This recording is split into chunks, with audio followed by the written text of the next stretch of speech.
भोपळ्याचे कबाब हे 200 ग्राम भोपळा घेऊन शिजवून घेतलेला आहे चांगला. तर एकदम पूर्ण शिजवून घेतलेलं, पाणी ठेवायचं आणि अजिबात शिल्लक.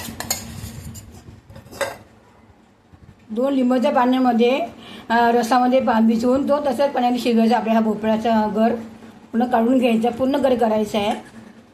2 टेबलस्पून दही घेतलेले आहे, अर्धी वाटी डाळीचे पीठ घेतलेलं आहे, मिरची पावडर, धना जिरा पावडर, गरम मसाला, पुदिना, अद्रक सगळं मिक्स करायचं त्याच्यामध्ये आपल्याला. आता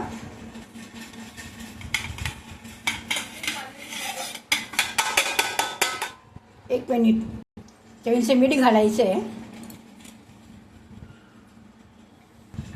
थोडी पीठ कमी पडल्यामुळे टाकायचं आपल्याला. पण तुम्ही अंड्यानं कांदा घालू शकता. मी अंडं कांदा खात नाही ना.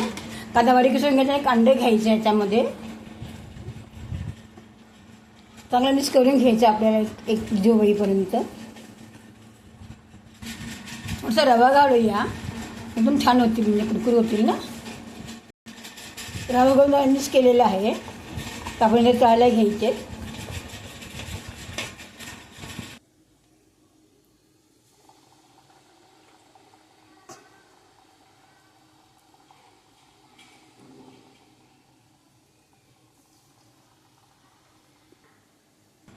ही भोपळ्याची भजी तयार झालेली आहे. तांबड्या वड्याची भजी बघू शकता का मस्त आलेली आहे. वाव, एकदम मस्त आलेली आहे. एकदम नक्की ट्राय करून बघा. व्हिडिओ आवडला लाईक करा, शेअर करा,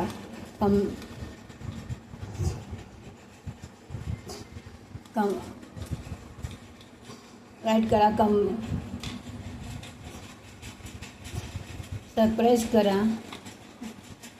बाय.